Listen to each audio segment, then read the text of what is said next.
Bonsoir à tous. Merci d'être venus jusqu'à nous. Donc, ce soir, nous ouvrons notre cycle de conférences avec deux conférenciers. Donc, Catherine Sabineau, ethnoécologue et anthropologue à l'IRD, et Emmanuel Tchibaou, anthropologue, directeur de la culture en province Nord, et que nous connaissons plutôt bien ici, puisqu'il a dirigé cet établissement durant plusieurs années. Voilà. On vous remercie d'avoir bien voulu ouvrir notre cycle de conférences à la médiathèque. Merci.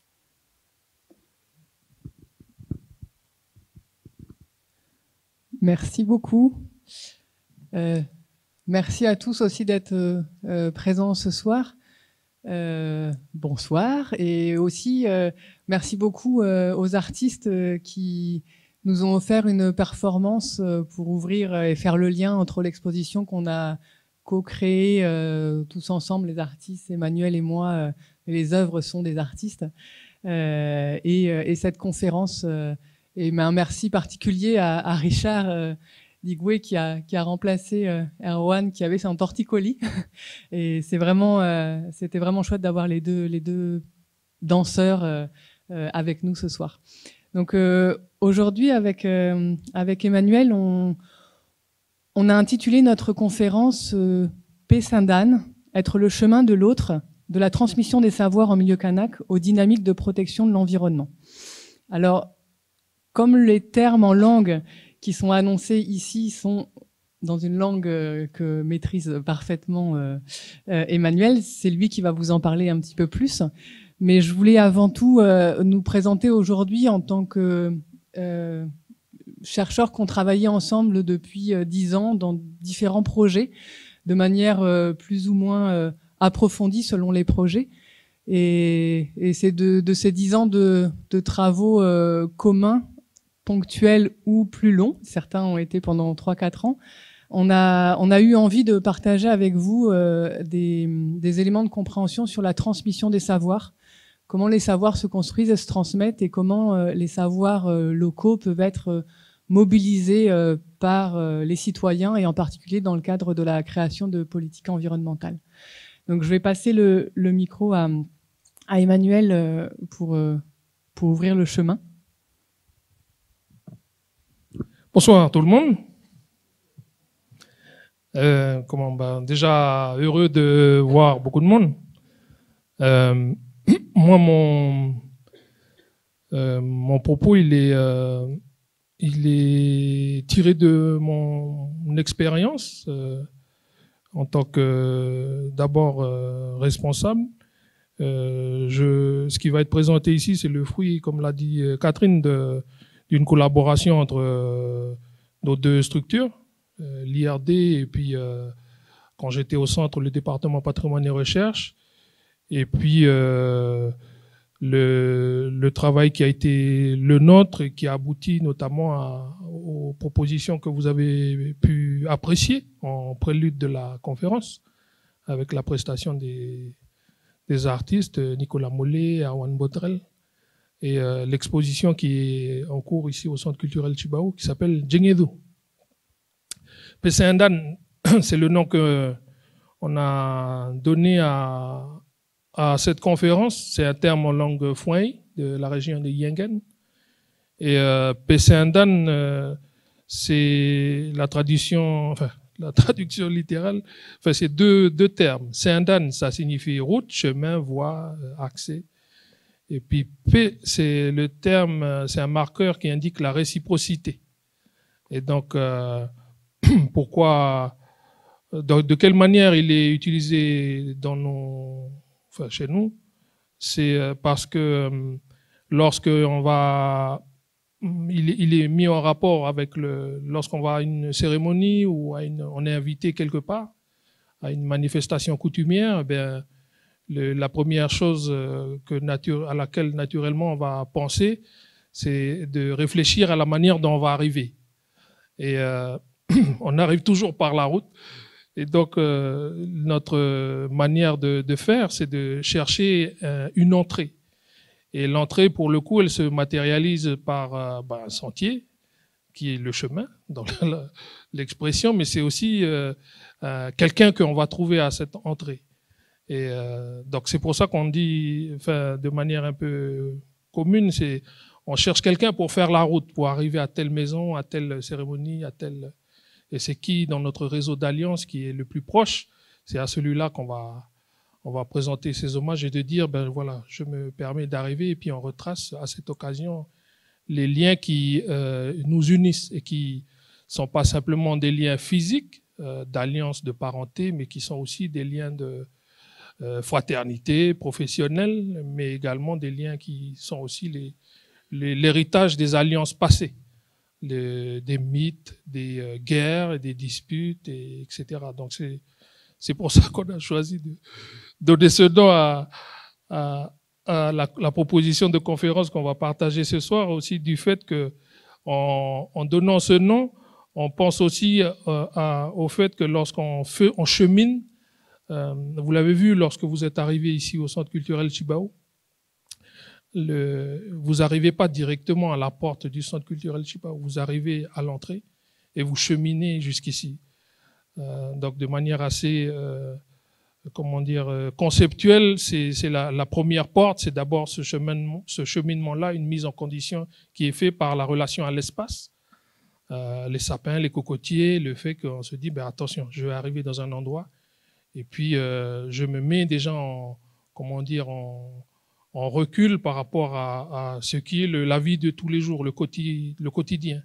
Et donc ce cheminement-là, il se fait aussi du fait que on interroge le rapport à l'espace, le rapport au temps, et pour la déclinaison de son identité, on l'a fait tout à l'heure, on s'est présenté, et donc c'est aussi le rapport au savoir, à la connaissance.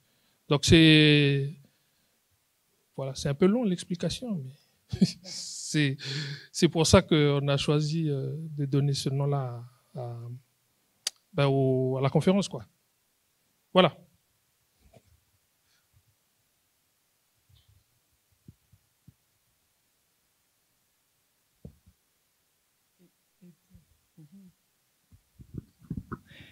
Et pour poursuivre, merci Emmanuel pour l'ouverture du chemin. Et c'est vrai que tu as dit on s'est présenté, je me suis pas présenté vraiment parce que j'ai oublié puisqu'on m'a présenté. Mais donc du coup je suis en anthropologie de l'environnement comme on le disait tout à l'heure et je travaille à l'IRD et moi je ne travaille en Nouvelle-Calédonie que depuis 10 ans. Donc il y a beaucoup de choses aussi que j'ai appris en chemin et c'est un honneur aussi de le repartager avec vous et avec Emmanuel aujourd'hui. Alors, vous avez eu, c'était pas sûr que vous alliez pouvoir rentrer dans la salle Djenguezou. On avait hésité, est-ce qu'on les laisse entrer ou ils reviendront? Vous êtes entrés et vous avez remarqué que la porte, elle s'ouvre très doucement.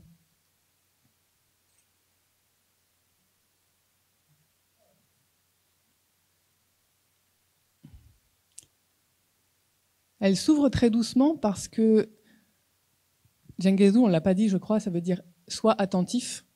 Donc elle s'ouvre très doucement parce qu'on a besoin d'aller doucement pour pouvoir apprendre, on a besoin de prendre le temps, de cheminer aussi pour se préparer à apprendre, à sentir. Et je vais remettre un coup l'ouverture. Vous avez dû remarquer que il y a un phénomène qu'a reproduit Nicolas Mollet dans sa création, des yeux qui clignent, qui s'ouvrent. On nous regarde et on observe en même temps. C'était un petit peu ça qu'on avait envie de faire passer dans cette entrée dans la salle. Donc, on a ici associé 2 images. L'image du haut, qui est une image créée par Nicolas Mollet, où on voit le sillon de la pirogue et donc le chemin qu'elle crée sur l'eau et qui s'ouvre sur un monde que vous allez découvrir après. Peut-être que vous avez vu, pour ceux qui ont eu le temps de regarder la création numérique qui est à l'intérieur de la seconde salle. Et en bas, c'est une photo que j'avais prise il y a quelques années à Marais, en allant apprendre avec un vieux et un enfant les pratiques de chasse et les valeurs accordées aux roussettes. Et ces moments de partage permettaient d'apprendre comment ça se passait, mais aussi d'assister à des échanges entre des plus vieux et des plus jeunes.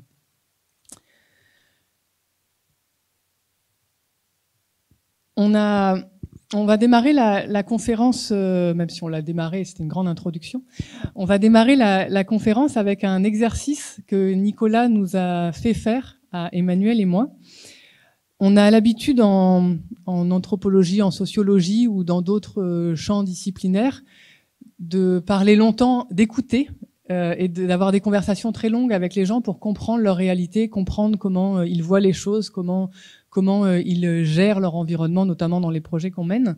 Et on a l'habitude de mettre parfois au milieu d'une feuille un mot, par exemple le récif, la baleine, le dugong, puisqu'on avait travaillé sur le dugong aussi ensemble, et de demander aux gens ce qu'ils associent à ce terme pour essayer de comprendre tous les liens qu'ils vont faire avec ce que l'on met au milieu.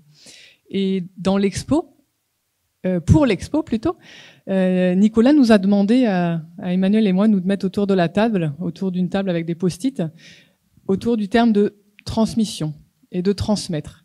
Et donc vous verrez que sur ce tableau, sur cette création, qui est la seule création non numérique de Nicolas Mollet dans cette salle-là, on a plein de lianes ou de tracés, de traces, de chemins, de lianes qui lient des mots les uns avec les autres, des mots que Emmanuel et moi on a liés avec le terme de transmission ou que lui-même, Nicolas Mollet, a lié ensuite. Je vais passer la parole à Emmanuel pour qu'il nous donne un petit peu la diversité des types de termes qu'on a mis au sein de ce tableau.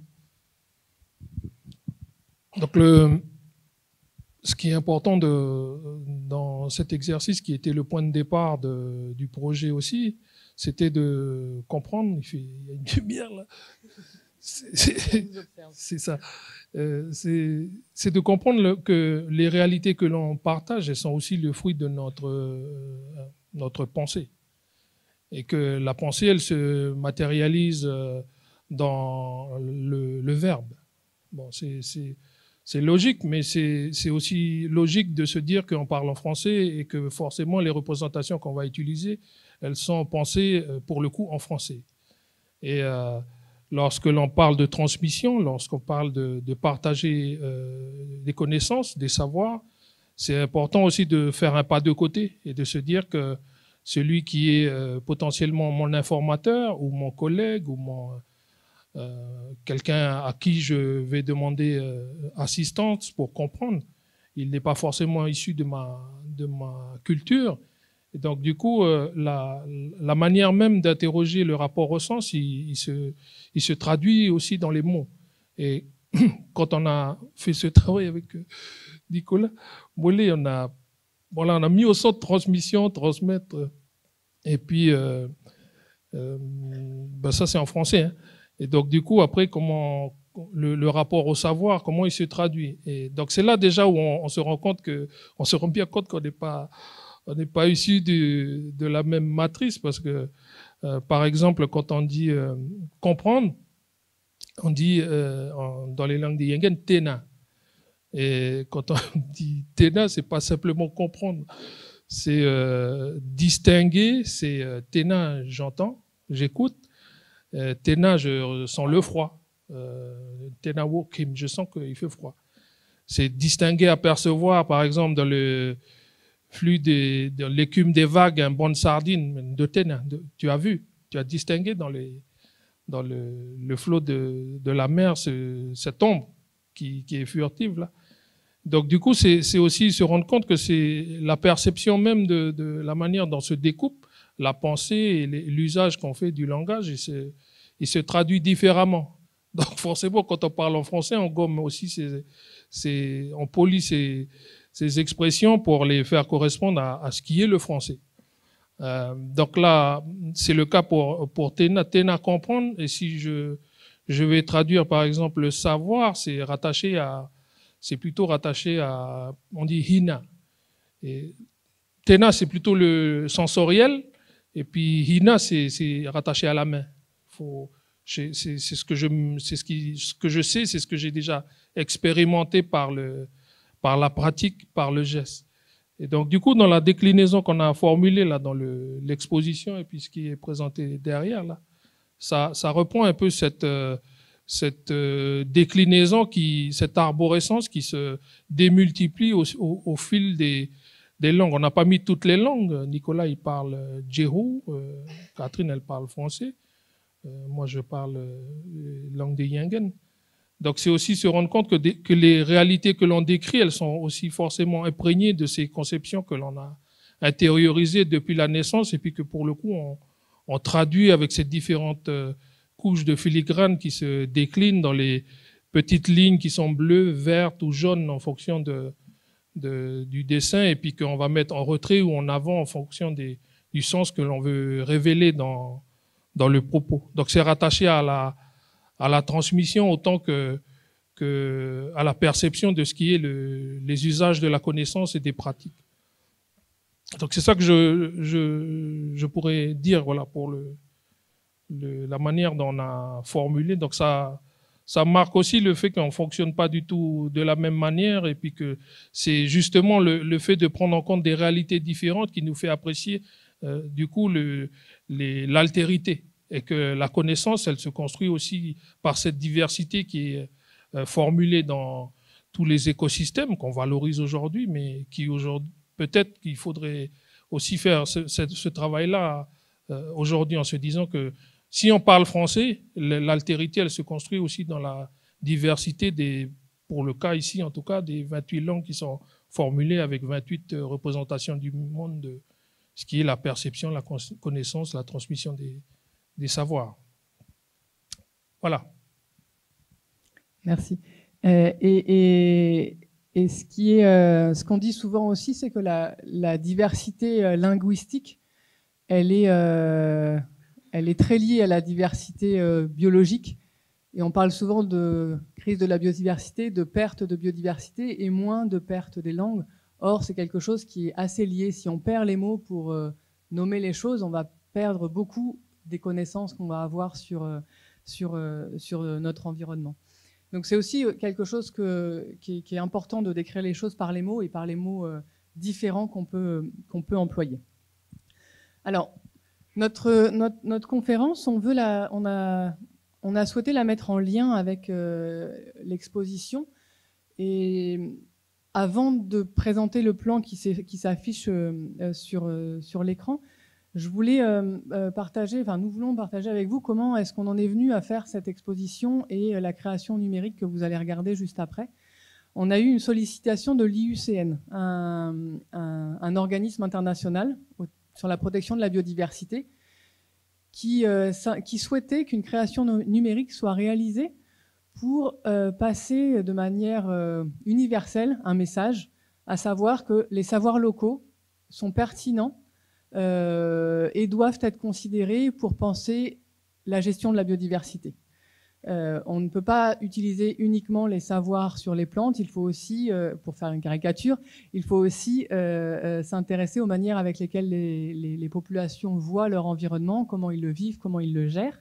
Et donc le message qu'ils nous ont demandé de faire passer à ce moment-là, parce qu'on écrit aussi à ce propos-là dans nos publications, c'était de rendre compte que ces savoirs, ils existent, il est important de les considérer.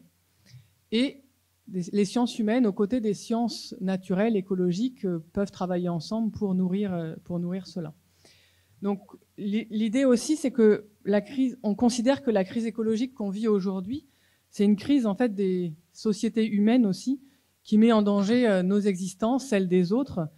Et ce que nous pouvons décrire dans nos conférences ou dans les écrits, c'est aussi que cette crise, c'est une crise des relations justement aux vivants, des liens aux autres. Donc on a voulu insister sur comment est-ce qu'on pense les liens société-nature et comment en milieu kanak, on continue de penser les liens société-nature d'une manière particulière qui peut être inspirante pour penser les politiques environnementales.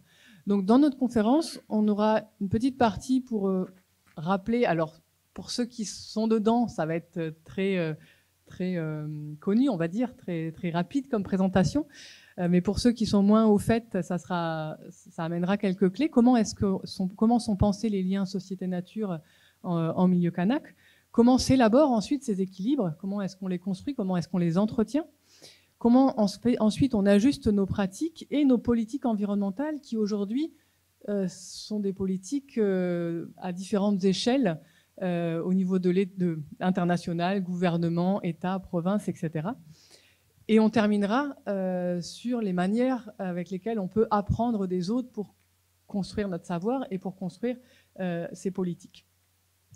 Donc, on commence par comment pense-t-on les liens société-nature? Et là, on vous emmène avec la petite création qui a été réalisée par Nicolas, qui dure 4 minutes et qui va nous emmener un petit peu plus loin dans le discours.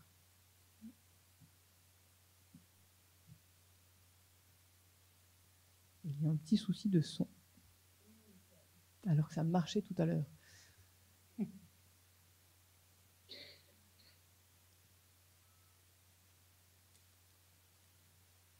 Une explication là-haut?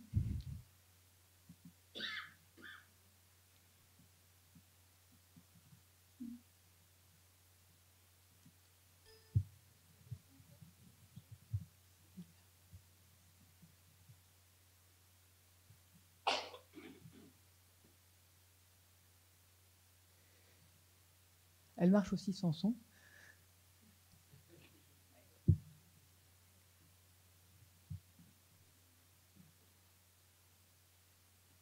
Je retente. Je vais la fermer et la rouvrir.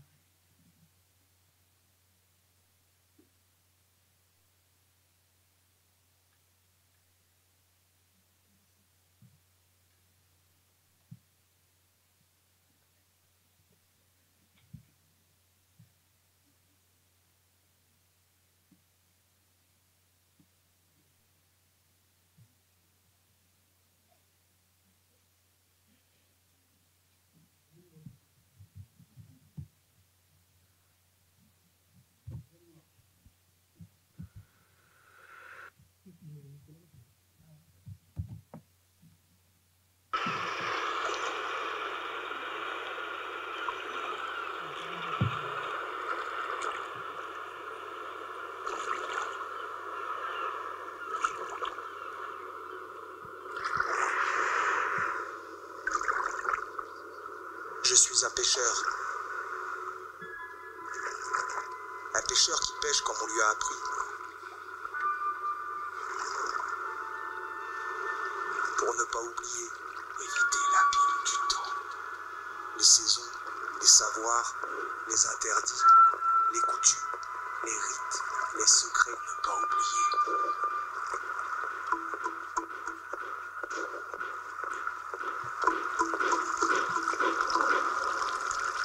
Essentiel, comme la conscience d'être cela. Essentiel, comme la bactérie, le poisson, l'anguille, le lézard, l'oiseau, le champignon invisible et essentiel.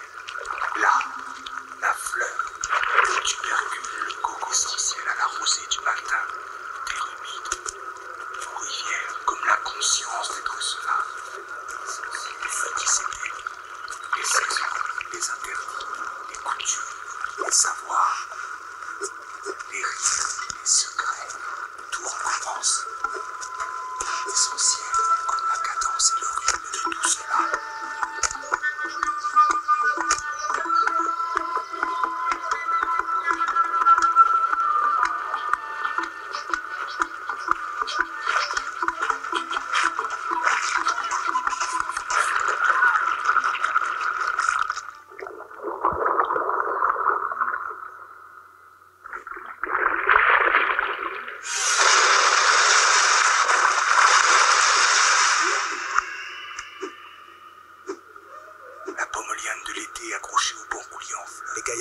Qui me disent que le dawa est la sèche qui remonte les grands fonds et accompagne le vent du sud pour annoncer l'hiver.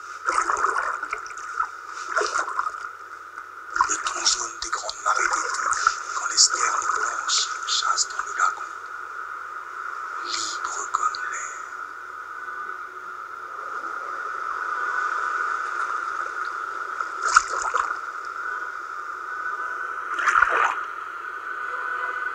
Alors je pêche comme on me l'a appris. neige dans l'abîme du temps pour ne pas m'abîmer avec le temps. Pour se raconter tout ça.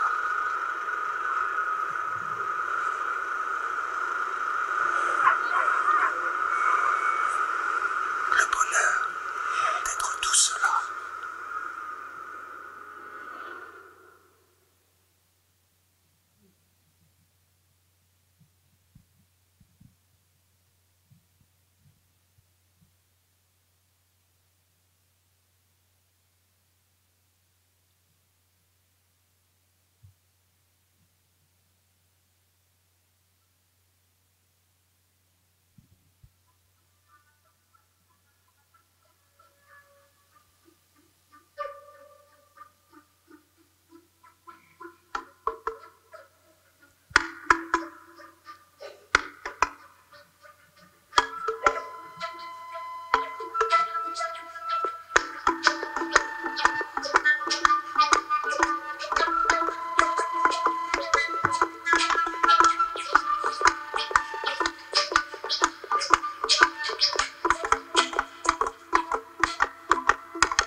Donc, voilà, cette création a été réalisée par Nicolas Mollet.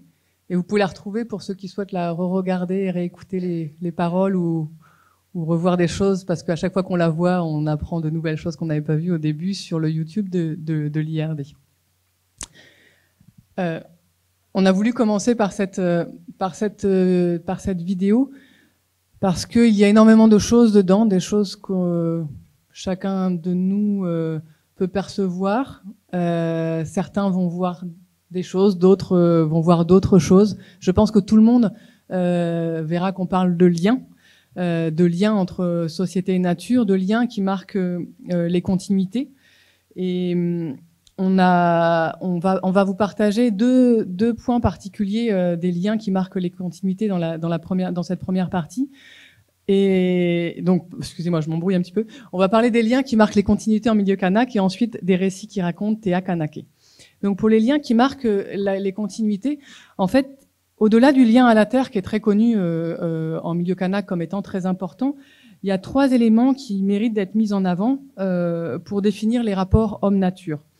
Les continuités terre-mer, les continuités visibles et invisibles, et les continuités humains-non-humains. Pour les continuités terre-mer, on a pris un exemple sur une carte qui a été réalisée par le GIE Océanide, qui montre les zones d'influence coutumière dans le sud de la Nouvelle-Calédonie. En fait, dans le Pacifique, mais aussi dans d'autres lieux du monde, l'océan est vécu et pensé en continuité avec les terres émergées. Vous avez tous sûrement déjà entendu que l'influence coutumière où la terre, elle va de la montagne jusqu'au récif ou jusqu'à plus loin. Et c'est ce que cette carte essaie de symboliser. On a également donc ce rapport entre nature et culture, il est évoqué de manière symbolique. Il évoque de manière symbolique le prolongement terre-mer, et ça reprend aussi l'opposition eau-bas que l'on retrouve dans toutes les langues kanak. Ce continuum, il trace dans l'espace le prolongement du visible et de l'invisible. Et là, je vais partager une carte qui a été réalisée avec Emmanuel, et c'était la première fois en 2012 qu'était reportée sur cette carte les représentations des circulations de la continuité visible-invisible à travers le chemin des morts. On voit ici matérialisé le chemin par lequel les vieux déclinent, racontent l'origine du monde et des êtres. Et pour les Kanaks, c'est l'océan qui est la matrice originelle de la vie sur la Terre, et c'est aussi par elle qu'arrive la vie, et c'est par elle que la vie repart. Et ça, le fait de mettre sur carte, c'était une étape nouvelle pour pouvoir traduire et communiquer avec d'autres ces éléments-là. Je ne sais pas si Emmanuel, tu veux ajouter quelque chose.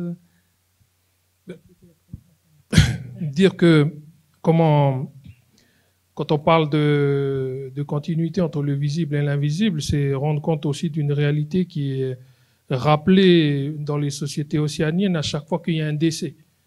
et que c'est pas simplement une vision un peu, je sais pas moi, de l'esprit ou quoi. C'est que à chaque fois qu'il y a un décès, en tout cas pour Yingen, et puis pour l'ensemble des points qui sont référencés sur la carte, c'est pas fini, c'est pas défini les points qui sont référencés. Peut-être, je sais pas s'il y en a qui connaissent la carte, mais en fait, ce qui a représenté dessus, il y a les 8 pays Kanak, depuis Djoubert Kapoumé, Khanatu, Adjaro, Païti, Tchemoui, Hotmawap, et puis les trois aires coutumières des îles Loyauté, Djehou, Nengoni et Yaï. Et dans ce qui est représenté, c'est les différents, par les flèches bleues, c'est ce qui est le cheminement que les esprits ils font lorsqu'ils arrivent à la mer. Dans le discours cérémoniel de deuil, on dit que lorsque le moribond, ça y est, il va bientôt mourir, quoi. Et puis on dit que son souffle, il sort de son corps. Son souffle, c'est aussi la représentation de son esprit. Et on dit qu'il se détache de son enveloppe corporelle et puis il suit les lignes de crête. C'est ce qu'il y a en rouge sur la carte. Il suit les lignes de crête, il remonte les rivières, il suit les lignes de crête. Et puis sur l'ensemble de l'axe de la chaîne centrale, il y a des endroits où il suit un chemin. Et puis arrivé à certains endroits, pour Yingen, c'est en haut de Koulna, au fond de la vallée de la Wayem, il y a un endroit qui s'appelle Tamak. Il va casser une branche de gommier. Et puis l'esprit va plonger dans la rivière Wayem. Et là, on dit qu'il y a le gardien qui va l'emmener à Tidouon, au royaume des esprits. Et ce requin-là, cet esprit-là, il est matérialisé par un grand requin.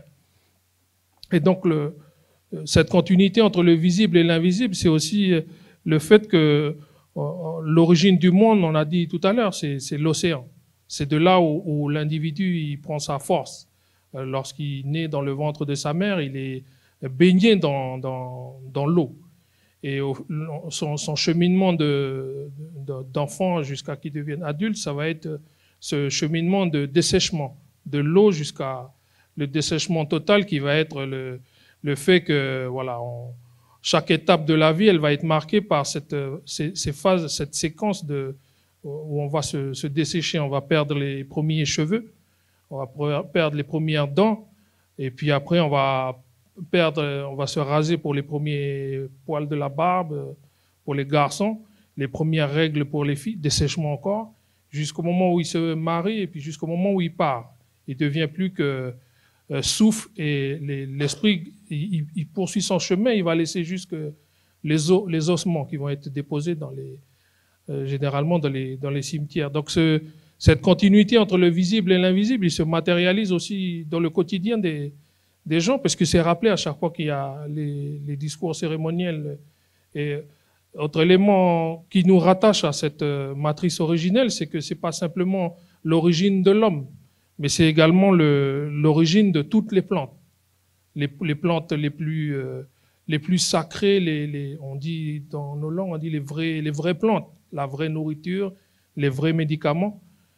Ça se traduit aussi dans les contes, les histoires. Sur Yingen, par exemple, il y a un mythe qui parle de la grande chefferie Boirat, qui descend un peu à la manière d'Orphée, traverser le Styx qui est un peu la Wayem, et puis qui descend chercher sa concubine défunte. Et au moment de faire ce cheminement-là, il donne pas une pièce. Hein. Lui, il est jugé apte à passer dans le royaume des esprits parce qu'il pose on va percer, voir si son oreille est percée, qui est le premier signe finalement qui matérialise son initiation. Il va chercher sa femme et arrivé en bas, il se rend compte dans la profondeur des océans qu'il y a toutes les espèces des plantes, la médecine traditionnelle, et donc c'est à ce moment-là qu'il va ramener certaines espèces de plantes que nous, par exemple les bananiers sauvages, chez nous, on dit que ça vient de ce cheminement-là que le chef Boirat, il a fait. Et puis il a trouvé les bananiers Pidgin en bas. Donc c'est pour raconter bien que cette distinction entre le visible et l'invisible, c'est quelque chose qui traduit cette représentation de cheminée du dessèchement de l'eau. On monte vers la terre, on fait notre parcours d'homme, de femme, et puis on se dessèche, et puis on repart se nourrir dans les profondeurs des océans, où là, tous les esprits se rejoignent pour cette cérémonie ce grand pilou éternel, là, où là, on va rejoindre toutes les formes, les espèces animales, végétales dans ce grand tourbillon, là. Voilà. Et donc les autres continuités, hein, c'est vraiment dans le prolongement de ce qui vient d'être dit, c'est les continuités entre les humains et les non-humains, pardon.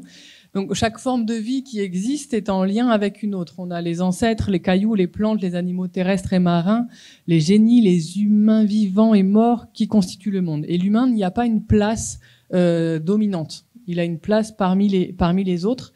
Et donc en milieu kanak, tout fonctionne par association qu'on appelle en anthropologie association dualiste d'éléments symboliques complémentaires. Vous avez tous entendu parler homme et igname, femme et cocotier, feu et eau, sec humide, requin, carangue, baleine, igname. Et la liste est impossible de tout raconter aujourd'hui, même si on y passait la nuit.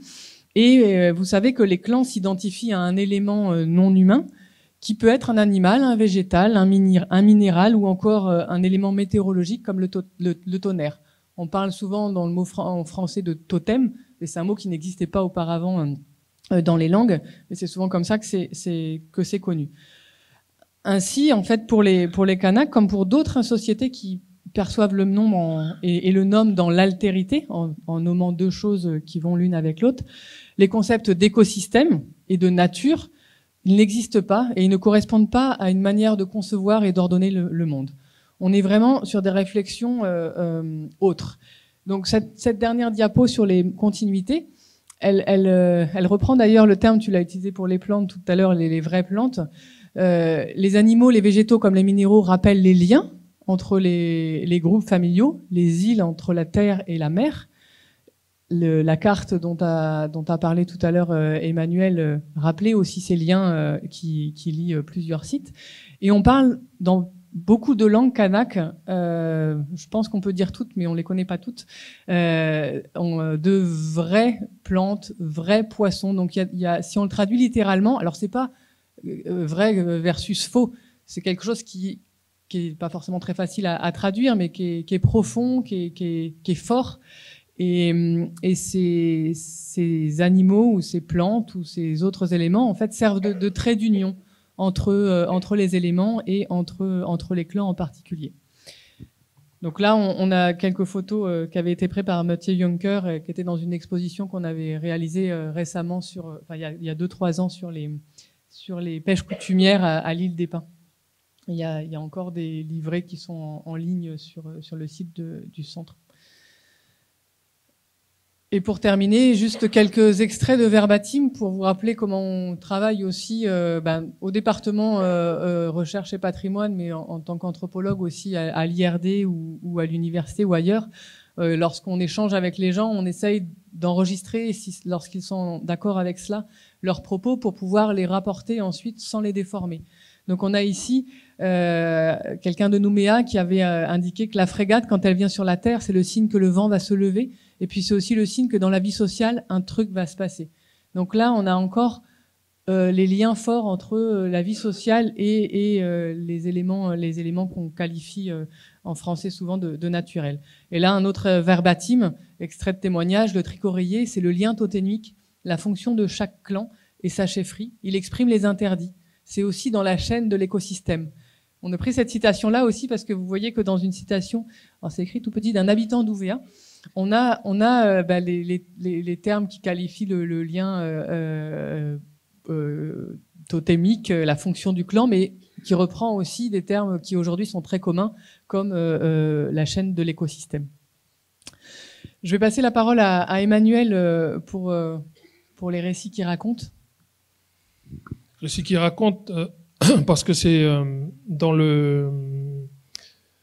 quand on parle de penser le rapport entre homme et nature, il se traduit, je l'ai dit tout à l'heure, par le langage. Et nos sociétés dans toute l'Océanie, ce sont des sociétés de tradition orale. Du coup, l'ensemble des concepts sont transmis sous la forme de tradition orale. Donc, c'est d'abord parce que ce qu'on a mis sur la photo, là, c'est une illustration de ces représentations-là, avec la sculpture de Dick Bond, qui est une sculpture qui représente l'homme lézard. Et dans l'histoire de Te Akanake, on parle de cette relation-là mystique entre la nature, le monde, le fait que l'homme, il vient de la nature. Et que les premiers hommes, ils sont aussi les héritiers de cette transformation qui nous a fait passer de l'état, on va dire, sauvage, les premiers esprits, sans règles, sans coutumes, sans langage, sans verbe, jusqu'à une société organisée, pensée avec des rites, des concepts qui sont traduits dans les traditions orales. L'histoire on a choisi comme exemple Te Akanake, mais c'est pour la région Païti-Tchemouï, sur la région de Koné, Ponereouin, Poindimié. Mais ce récit-là, il parle de l'origine du monde. C'est la manière dont les gens dans cette région-là se déclinent l'origine du monde. C'est un mythe qui est relativement connu, puisqu'il a été repris dans Guillard, dans les textes des anthropologues, ici sur le chemin Kanak également, et aussi dans les premières performances publiques sur le festival Mélanésia 2000 en 1975, qui raconte l'histoire de Te Akanake. Ils disent au début du monde, la Terre tourne en spirale et elle tourne sur elle-même.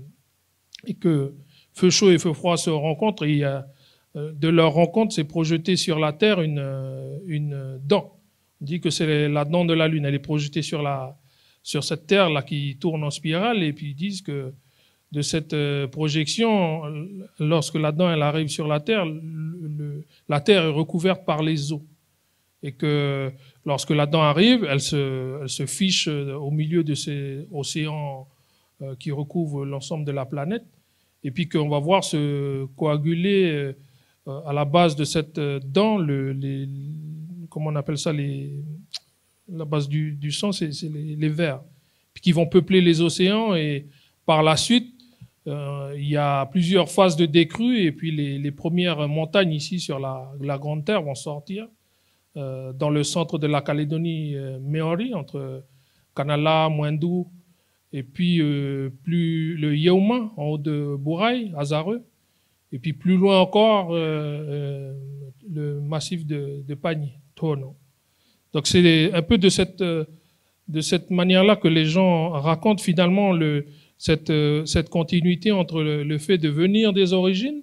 L'histoire, elle dit que c'est une fois que les premières montagnes, elles sont sorties, elles ont émergé des eaux, que les premières espèces qui sont arrivées à terre, c'est des anguilles, puis après elles ont procédé de plusieurs mues, et de ces mues-là sont apparus les lézards, et puis qu'ils étaient dans les premières formes de nos ancêtres esprits. Et donc c'est de ces esprits finalement que sont sortis la majeure partie des clans de la région Païti. Donc les premiers ancêtres qui sont issus de ce cheminement-là, séquencé depuis la matrice originelle, le fait de remonter à terre, muer après plusieurs mues, c'est comme ça que le Dui Purudua, Boaebealo, Dui Daulo, et puis Te Akanake, ils sortent de cette... c'est les noms des premiers ancêtres. Et les hommes sont issus pour le coup, les humains sont issus de celui-là, la Te Akanake, qui partagent, et puis en deux groupes, les Doué et les Baï, dans lesquels les clans vont se marier. Puis les noms les familles de cette région-là vont sortir directement de cette déclinaison-là. On dit que les autres ancêtres, ils ont donné aussi vie à tout ce que sont les formes, toutes les autres espèces animales et végétales.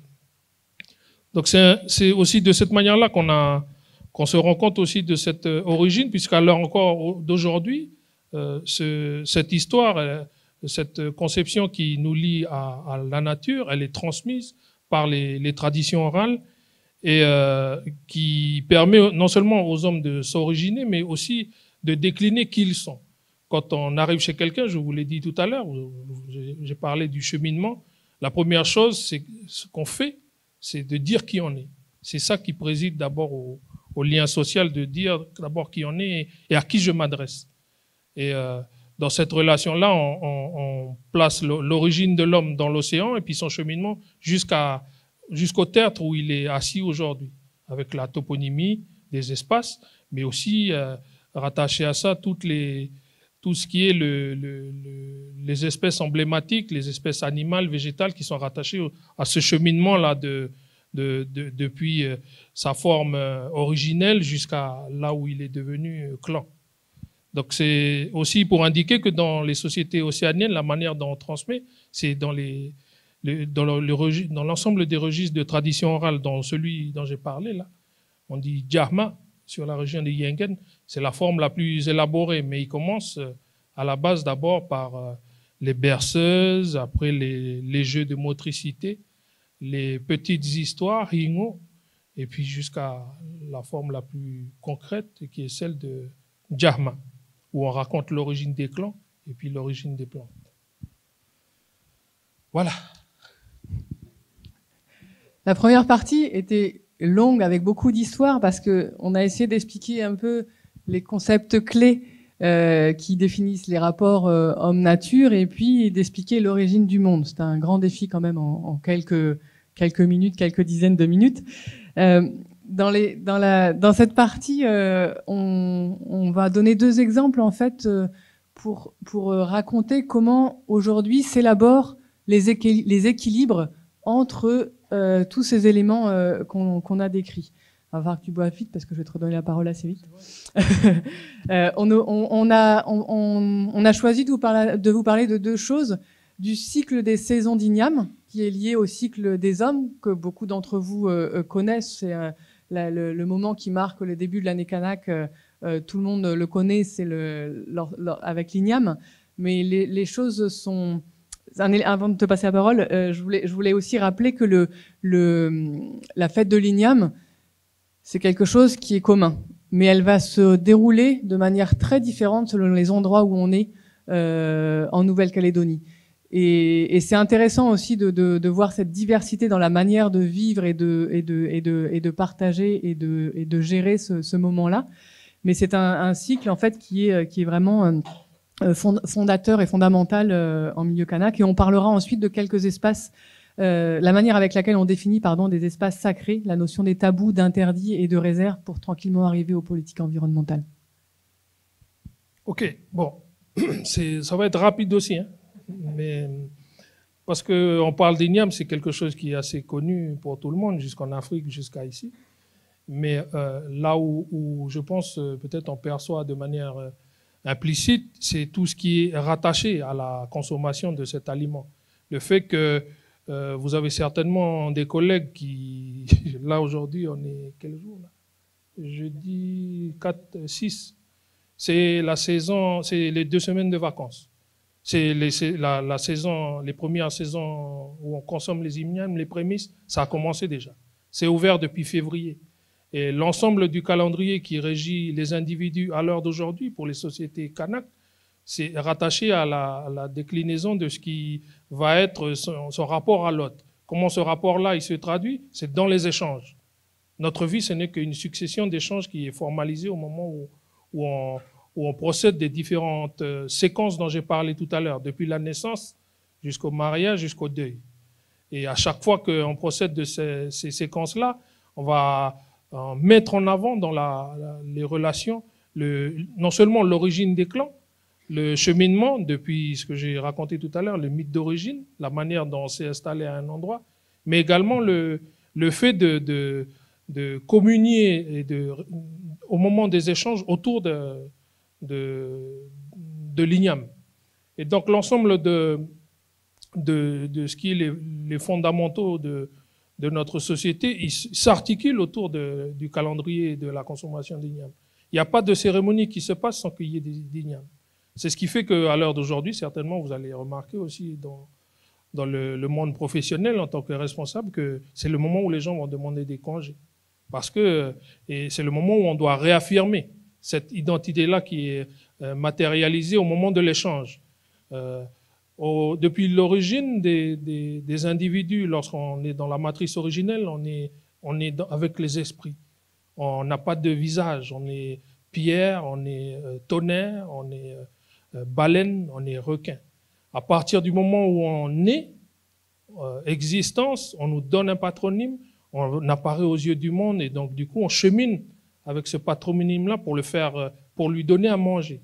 Et il se nourrit de quoi? De l'échange. Il se nourrit de quel échange? De celui qui est procédé à l'occasion des séquences réactivées à l'occasion des échanges autour de l'igname. Donc il place l'homme l'igname au centre de la relation, et puis autour de ce qui est ces échanges, c'est l'ensemble du calendrier finalement des saisons. Puisque comme je disais tout à l'heure, on ne consomme pas l'igname tout le temps, il y a des périodes, et puis c'est le fait que le moment où on procède de cette communion, c'est là où on voit finalement l'organisation politique d'une tribu, c'est au moment où ils mangent l'igname. Parce que au moment où les gens se tiennent face les uns aux autres, amènent leur contribution au sein de leur clan d'abord, et puis après au sein d'une chefferie, c'est là où ils racontent les histoires. Donc on chemine avec d'abord son clan, d'abord personnellement, parce qu'on raconte sa propre histoire, on va planter, on va faire son champ, et puis l'année suivante, on va communier avec son clan dans un espace qui est politique avec l'ensemble des autres clans avec lesquels on est affilié. Et à cet endroit-là, on va mettre en valeur non seulement la relation, mais aussi l'ensemble des produits qui sont, on va dire, je disais tout à l'heure, la vraie nourriture. La vraie nourriture, elle est consommée à ce moment-là. Donc c'est aussi les références qui sont posées là dans ce calendrier-là qui vient d'une publication de la province Nord, où on a décliné en fonction des mois, juillet, juin, août, septembre, octobre, l'ensemble de ce qui est les séquences qui sont rattachées à la confection du champ d'igname en vert clair, et puis après sur la partie en jaune, les signes que l'on doit noter sur c'est les indicateurs qui sont rattachés aux saisons. C'est ce qu'on a présenté aussi dans l'exposition.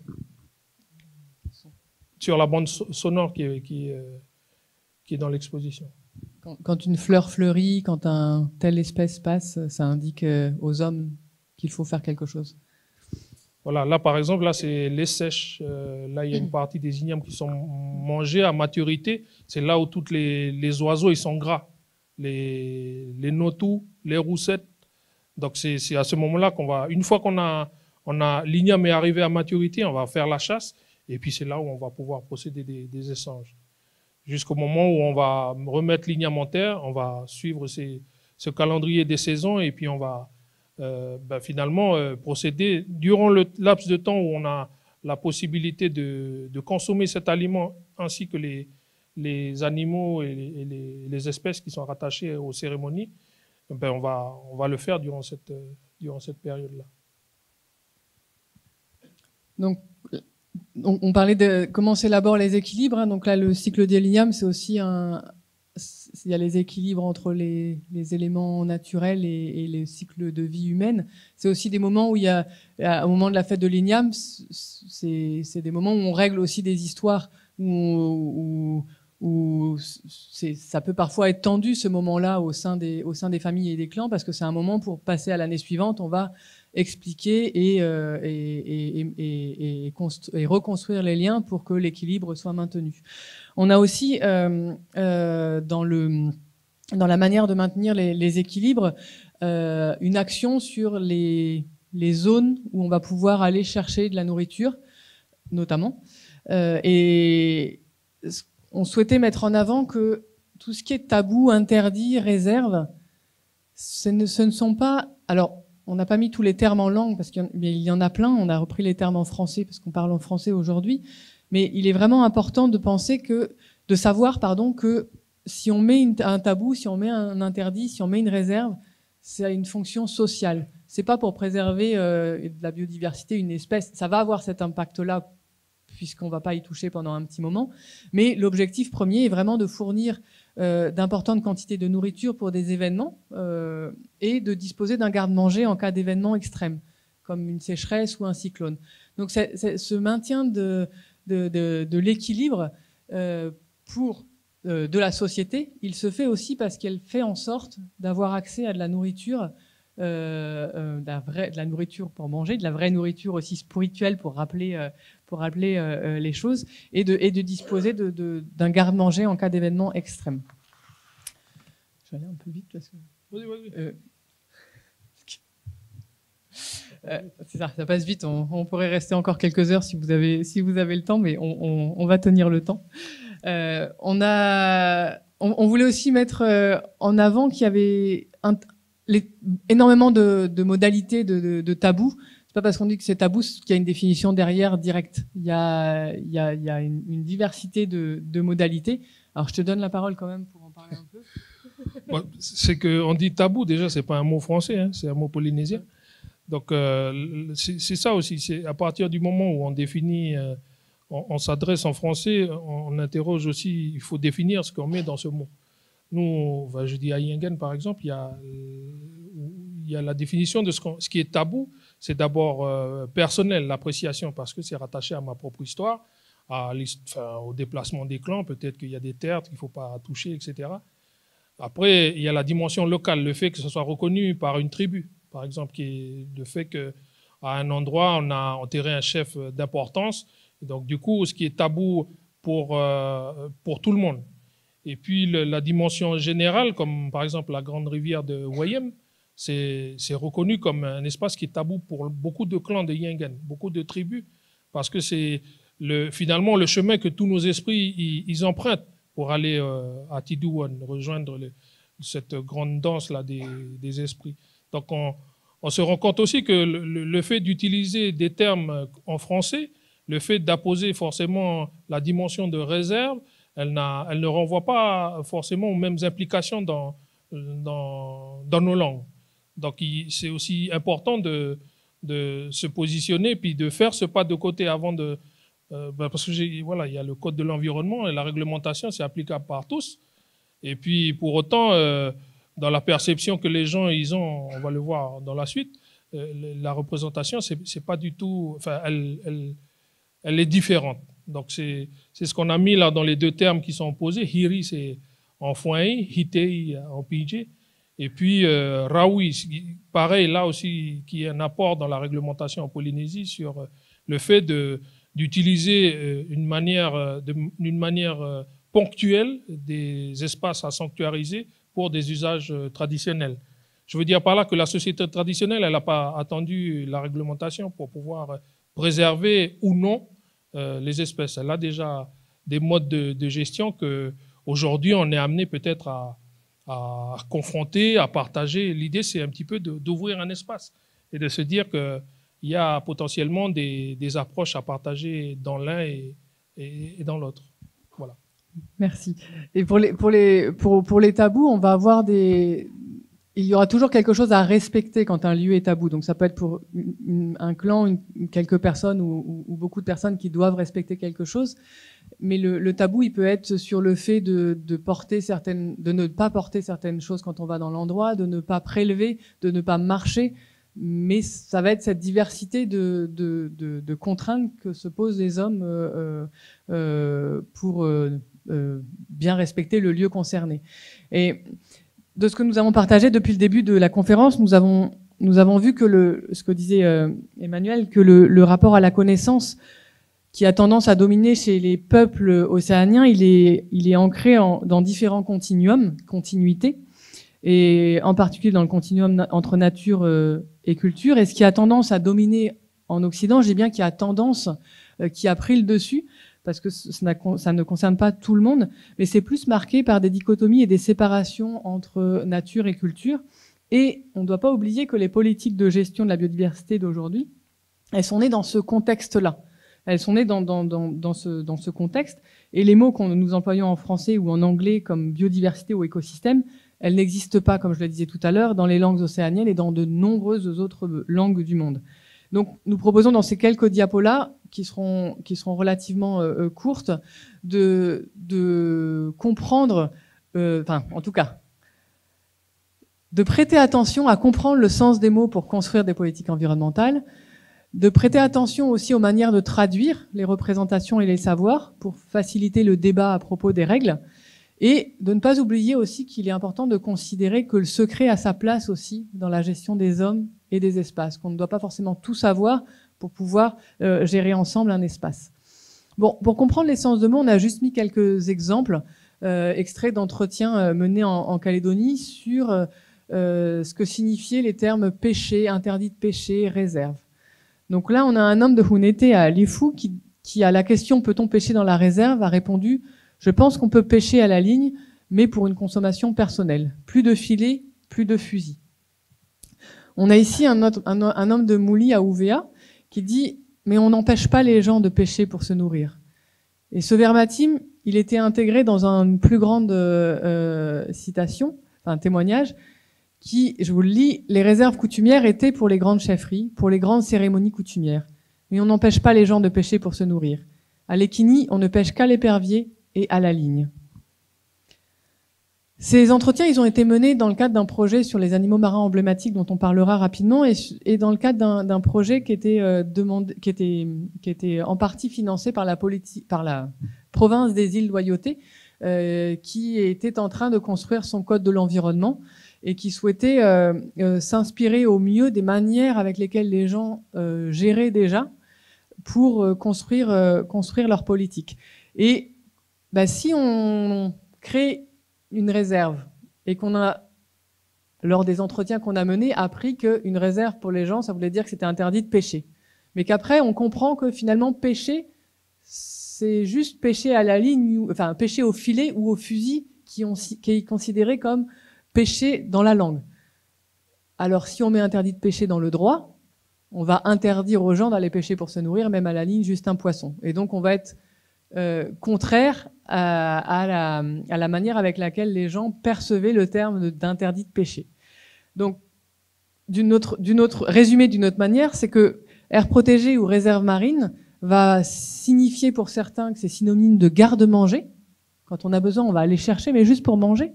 Et pour d'autres, ça va être synonyme de zone où tout prélèvement est interdit pour tous et pour les autres. Donc, c'est vraiment important d'avoir cette conscience des définitions, et notamment des définitions de termes français qui sont compris différemment par les uns et les autres quand on construit des règles.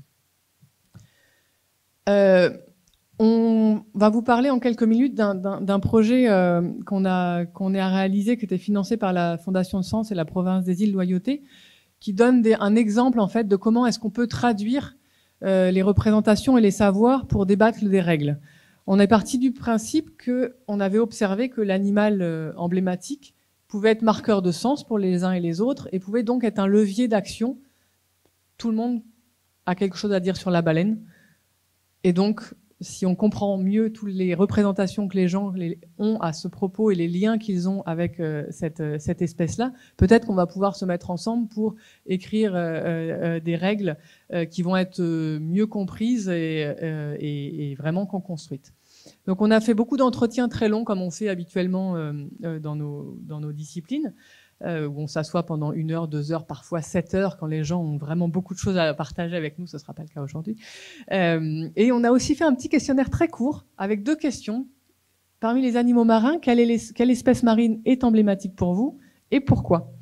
Et on a traité 500 réponses de Calédonie. On a traité aussi ce travail s'est réalisé aussi à l'île de la Réunion. Et parmi toutes les espèces qui étaient citées, celles-ci ont toutes été citées plus de 10 fois. Et les rectangles sont proportionnels au nombre de fois où l'animal a été cité.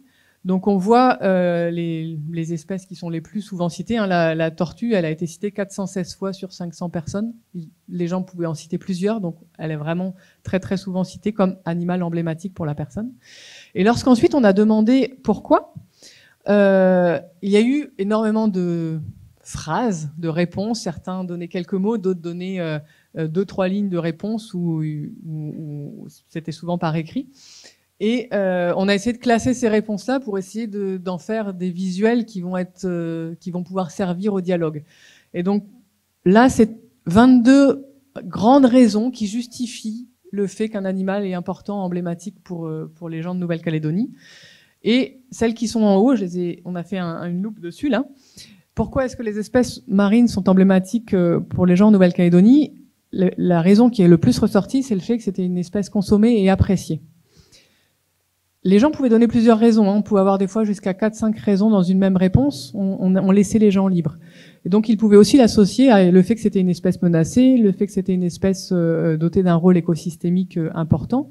Et on voit qu'en 2, c'est que c'était une espèce liée à une organisation socio-symbolique. On a mis là-dedans tout ce qui est lié à la coutume, aux valeurs culturelles. Donc, on voit que c'est important quand on pense des politiques environnementales de gestion de la biodiversité, d'intégrer qu'il y a toutes ces autres valeurs qui sont accordées à ces territoires, en l'occurrence là ces animaux marins, mais ça peut être des végétaux, ça peut être en milieu terrestre également. Et on s'est amusé à regarder pour chacun des animaux qui avaient été cités, les raisons qui avaient été les plus citées associées à cet animal-là. Donc pour la tortue et le requin, là on a mis en avant le fait que c'était des espèces socialement et culturellement et coutumièrement importantes. Donc on voit que vraiment le graphique il montre que c'est le pic, il est là-dessus. Beaucoup de personnes répondaient cette réponse-là. Et on voit que les autres qui arrivent juste après, en nombre de réponses données, c'est espèces menacées et espèces protégées ou à protéger. Donc en fait on a plusieurs espèces qui peuvent être représentés par ce type de schéma-là. Et ça invite vraiment à penser les politiques environnementales en intégrant ces 2 champs en particulier. C'est un focus assez rapide. Hein. Il y a une plaquette qu'on a créée qui est à droite là sur l'écran et que vous pourrez récupérer à la sortie pour ceux qui le souhaitent. Et dans tout ça, en fait, quand on collecte de l'information, on en collecte beaucoup. Les gens, parfois, partagent beaucoup plus que ce qu'ils accepteront de voir partager au-delà. Mais ils partagent avec nous, ou d'ailleurs, parfois, peut-être ils ne partagent pas, mais ils partagent avec nous, ou avec moi, en particulier quand je vais faire des entretiens, parce qu'ils souhaitent que je comprenne bien pour bien traduire derrière.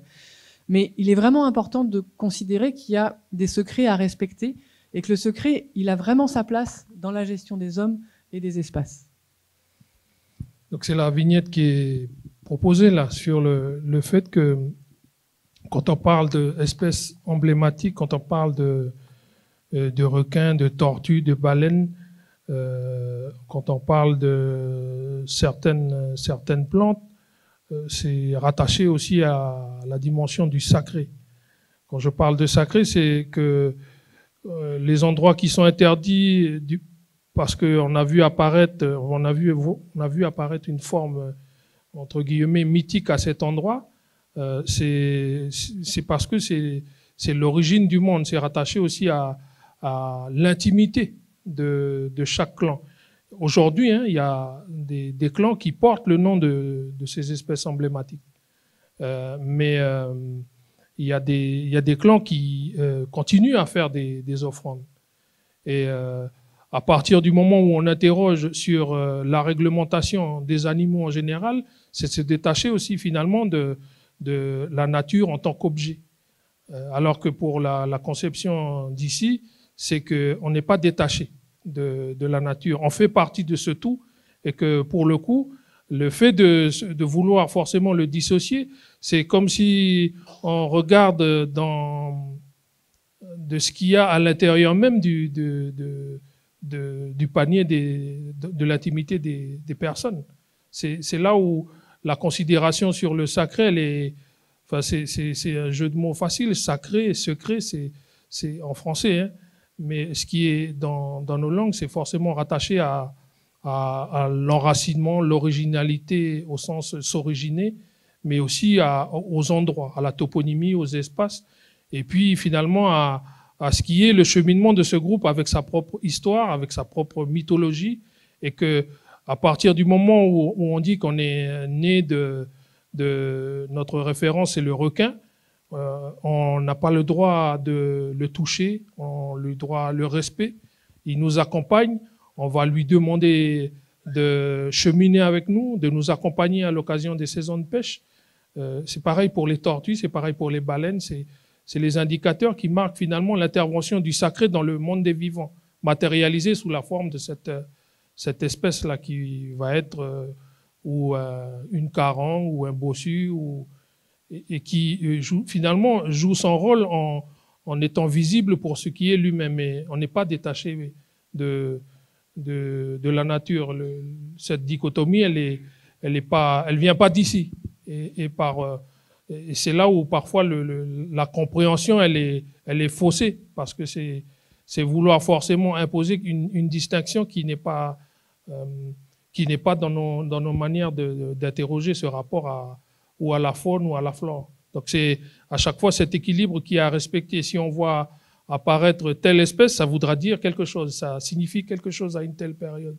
Lorsqu'on mange les ignames, par exemple, on fait les offrandes à certains endroits dans la tribu, chez nous, et puis si on voit apparaître tel type de lézard, si on voit siffler tel oiseau, on voit, ça voudra signifier quelque chose. Il y a une manière aussi d'interpréter l'apparition de ces signes, parce que on est initié aussi à la, comment dire, pas au déchiffrage, mais à la connaissance de ce qui est le langage de ces esprits-là avec la condition des hommes aujourd'hui.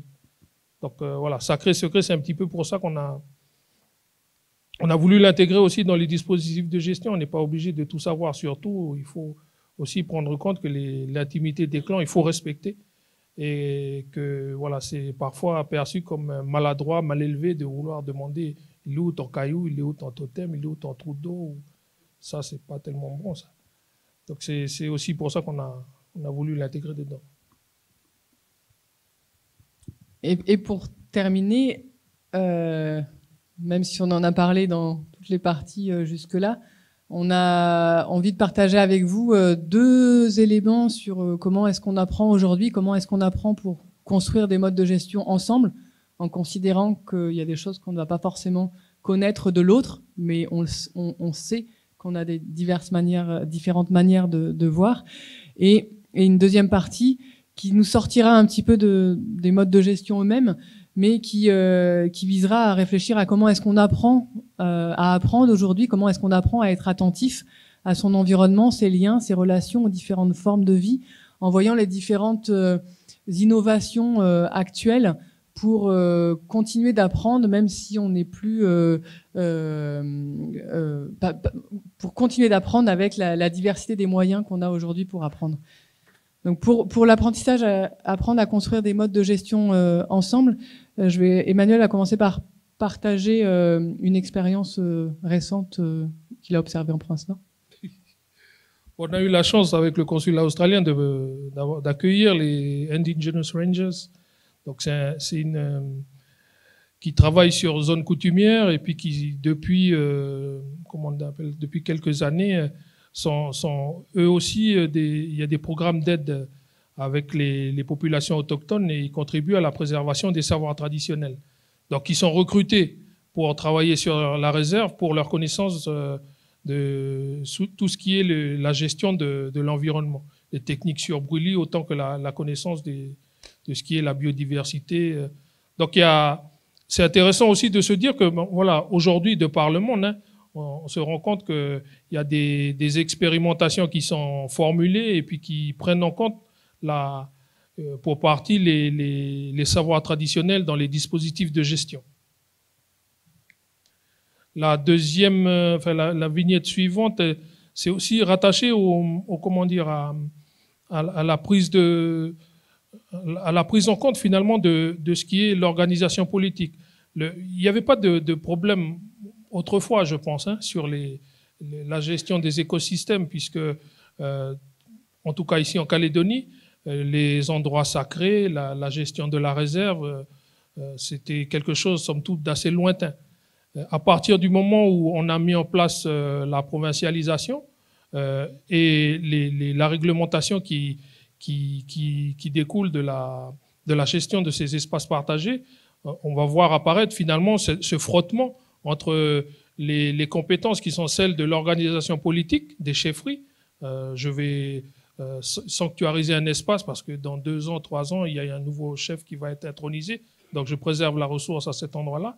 Et puis ce qui est de la gestion de préservation de la biodiversité, de la faune, de la flore, perçue de manière scientifique.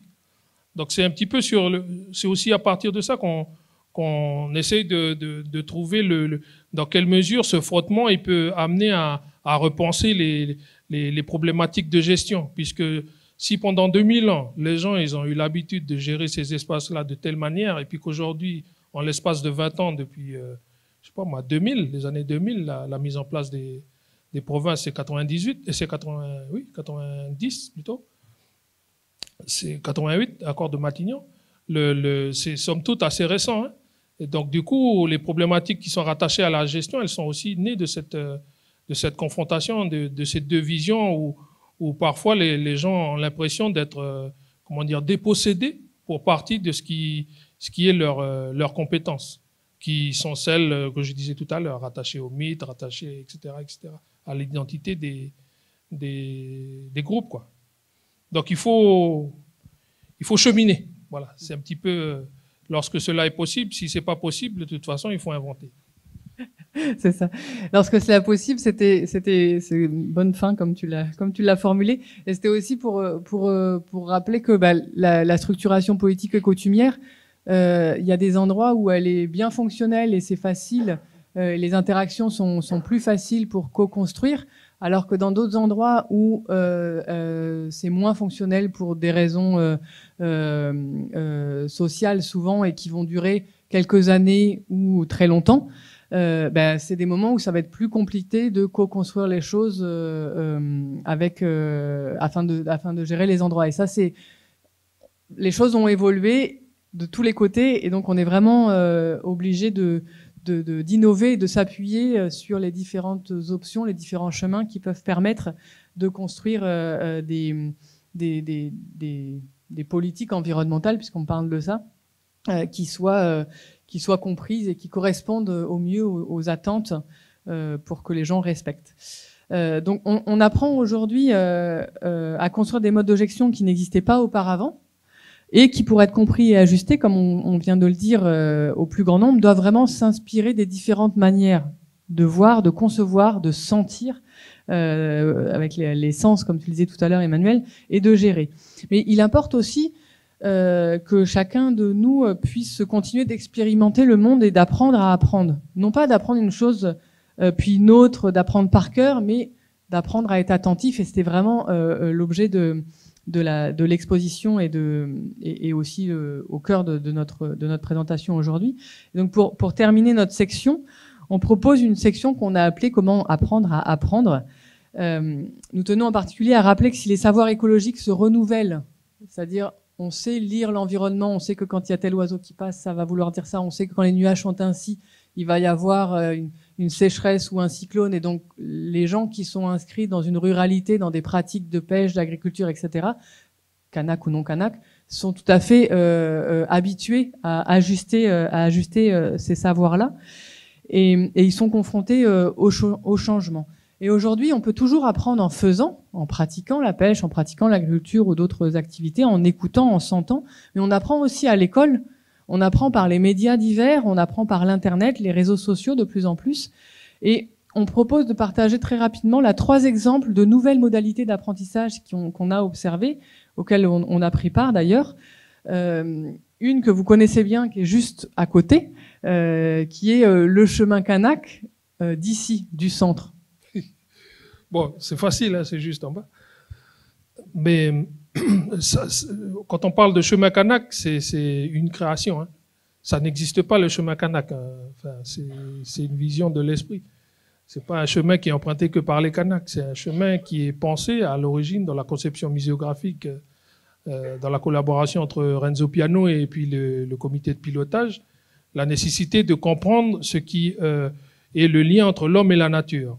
Et pour le coup, comme l'objet, c'est la création d'un centre culturel, il fallait à un moment donné qu'on puisse voir matérialiser finalement ce lien-là. Il est visible évidemment dans l'architecture de Renzo Piano, puisque sur l'ensemble du bâtiment, il n'y a aucun endroit finalement où on n'a pas la relation avec la nature, mais finalement de comprendre d'où est-ce que ces concepts ils sont tirés, c'est la proposition qui est formulée là dans le chemin Kanak. L'origine du monde avec la pierre, la dent de la lune posée au centre du bassin des origines en bas, et puis la déclinaison finalement de ce rapport à la connaissance qui se fait par l'initiation de Te Kanake, et pour le coup, l'initiation de chacun d'entre vous, qui veuille bien prendre le temps de cheminer, marcher, respirer, et puis regarder les plantes qui sont autour de vous. Parce que potentiellement, dans les usages et les plantes qui sont autour de nous, il y a une partie de ce qui est non seulement l'identité du pays, mais aussi, de manière très pragmatique, les médicaments pour se soigner. Donc c'est une manière d'interroger le rapport à la connaissance qui est très ludique et puis qui, pour le coup, permet d'interroger l'ancestralité, l'origine du monde, jusqu'à sa manière... Enfin voilà, si vous avez cherchez des métiers vous avez des problèmes de sinus, ben voilà, il y a des métiers sur le chemin Kanak. Il y a une manière... Enfin, nous, on voit la pertinence de cet outil-là avec les guides qui sont ici au centre, parce que les plantes, elles sont cassées. Mais elles ne sont pas cassées pour être détruites, elles sont cassées pour être prélevées. Parce que c'est vrai qu'ici, dans Nouméa, le rapport à la nature, il est beaucoup plus distant. Et donc, du coup, un endroit dans lequel les gens viennent se ressourcer, utiliser les plantes, c'est ici. Bon, c'est pas gratuit, il faut payer quand même l'entrée, mais ça fait partie du business model de départ. Et au moins, les gens se soignent. Et il y avait aussi quelque chose dont on avait parlé en présentant à propos du chemin Kanak d'ici, c'est que les jeunes Kanaks aussi apprennent, certains qui sont un peu éloignés, au lieu de passer, alors c'est un peu caricatural, mais quand on est avec les vieux, ils nous parlent beaucoup en énigmes, mais là il y a des choses qui sont partagées plus facilement, plus accessibles, et ça n'empêche pas d'avoir aussi les énigmes des vieux, mais ça ouvre un chemin qui peut permettre de raccrocher aussi avec cette histoire-là. Donc c'est aussi cette innovation, cet outil qui est intéressant qu'on voulait mettre en avant. Là, on a mis apprendre en se réappropriant des traditions orales transcrites par l'écrit. L'oralité est très très importante ici et tout le monde espère qu'elle va perdurer. Néanmoins, il y a des choses qui ne sont plus transmises par l'oralité et c'est aussi le travail qui a été fait par le département et que nous, on fait anthropologues en allant passer du temps avec les gens pour qu'ils nous racontent ce qu'ils souhaitent partager à propos des sujets sur lesquels on travaille. Et on voit ici Floriane qui faisait des enquêtes récemment là sur le dugong, les pratiques associées au dugong, les valeurs, c'est un unjo, les valeurs associées à cette espèce-là. On a mis à côté une photo d'un petit livret qu'on a réalisé après un travail qu'on a fait aux îles Loyauté sur les roussettes, où l'objectif, c'était aussi dans l'objectif de nourrir le code de l'environnement, comprendre les valeurs, les pratiques et les règles de gestion qui existaient déjà aux îles Loyauté, qui sont différentes selon les îles et selon les endroits, afin que lorsque ces pratiques sont adossés à des réflexions, enfin on considérait à chaque fois les enjeux écologiques et les enjeux sociaux et culturels pour pouvoir penser des règles de gestion qui soient au mieux tant pour les roussettes que pour les gens, pour aller un peu rapide. Et dans ce contexte-là, on a rencontré beaucoup de personnes, je me souviens plus du nombre de personnes qu'on avait rencontrées, mais en particulier à Marais, on a rencontré 3 vieux que vous voyez ici en photo qui avaient exprimer leur intérêt que leurs paroles soient retranscrites à l'écrit et partagées. Et comme le sujet des toas, ce sont des lieux de chasse particuliers avec avec des règles anciennes et encore pratiquées pour y avoir accès. Et ce qu'on fait avec les roussettes, on va les apporter à tel endroit, etc. Allez le lire. On a décidé de faire un petit livret juste sur les Toa de Maré, en mettant en avant les propos qu'ils avaient partagés, en mettant aussi en avant ce que ça représentait les roussettes pour les gens aux loyautés. Et lorsqu'on les a remis, ces livrets, on les a remis à la province des îles lors d'une assemblée afin qu'aussi ça puisse être diffusé dans les écoles. Et parmi les vieux à qui je les ai remis en main propre, je les ai revus un peu après. Ils s'en étaient servis pour reparler avec leurs jeunes, leurs petite fille. Je me souviens d'un exemple. Et c'est quelque chose aussi du coup qui est souhaité. De transcrire aussi par l'écrit un certain nombre de choses. Donc avec respect sur ce qu'on peut dire et avec l'anonymat qui est souhaité parfois par les gens qui partagent avec nous. Mais en l'occurrence, moi, dans cette expérience-là, certains avaient dit qu'ils voulaient être anonymes, et puis quand je suis allée leur montrer les textes, ils ont dit bah non, mais quand même mon nom, parce que je suis plutôt content de rester là avec ce que j'avais partagé. Donc c'est aussi une action, je dirais, dans la réactivation de la transmission. Donc faut pas forcément avoir peur de transcrire par l'écrit certaines choses. On a choisi également d'interroger par cette question des problématiques qui sont rattachées à la transmission sur les dispositifs de résidence culturelle. Résidence culturelle qui met en action finalement le réseau des personnes auxquelles on fait appel lors des enquêtes, les personnes ressources, les vieux, les notables, à l'occasion des vacances scolaires, là, comme maintenant, les 2 semaines, monter des résidences. Il y en a une en ce moment à Tiwaé, à Tuo, autour du chant traditionnel, et puis tout ce qui est les dispositifs de gestion, chant traditionnel, chant polyphonique. Donc c'est avec le département musique traditionnelle du conservatoire, de musique et de danse, mais également avec les autorités coutumières, parce que là encore, une fois, c'est ce qu'il y a d'intéressant dans le dispositif de résidence, c'est le fait de valoriser l'oralité autant que l'écrit. Et ce que j'évoquais tout à l'heure en début de conférence, le fait de hina, savoir, faut que la parole, elle s'ancre finalement dans le geste pour la rendre perceptible, matérialisée, mais aussi expérimentée. Se tromper, refaire pour que ça soit finalement une expérience non seulement de la pensée, mais également du faire. Donc c'est aussi quelque chose qui est mis en place dans lequel on a travaillé sur des contenus et dans lesquels finalement on participe aussi de ces opérations de médiation autour des contenus pour pouvoir valoriser et rendre compte finalement de ce qui est les dispositifs de médiation, c'est-à-dire au moment où on fait les enquêtes, on va collecter en langue, on écrit en langue, et puis après dans tout ce qui est la proposition qui a été faite tout à l'heure en prélude, là, avec les prestations des artistes, ça fait partie de ces dispositifs de médiation. À la fin de chaque séquence de résidence, il y a un spectacle qui est créé et puis qui se nourrit finalement de tout ce qui est les apprentissages, par une création intellectuelle, un chant et une danse, et puis par une création plastique, avec quelque chose qui est réalisé par la main. Et d'ailleurs, dans la bande-son que vous avez entendue, il y avait des propos qui avaient été enregistrés auparavant, qui n'étaient pas une nouvelle phrase qui avait été donnée, mais Erwan, en montant la bande-son, a créé des phrases et a repris aussi les mots et la voix de certaines personnes. Donc on en a terminé avec tous les éléments qu'on avait envie de partager avec vous. Avant de conclure, on voulait juste parce qu'il y a eu beaucoup de choses de repartager avec vous les messages clés avec lesquels vous pourrez peut-être repartir, en tout cas peut-être certains d'entre eux. Comme le rappellent ces images, on n'a pas de dichotomie et de séparation entre nature, culture ou terre-mer, mais bien des liens entre humains et non-humains, entre les différentes formes de vie. Le sillage de la pirogue, là, il ouvre sur un monde qui articule tout cela. Le deuxième message, c'était de vraiment conserver dans nos têtes que la tradition, elle est dynamique. elle se transforme tant dans ses savoirs et dans ses savoir-faire que dans les manières d'apprendre de l'autre.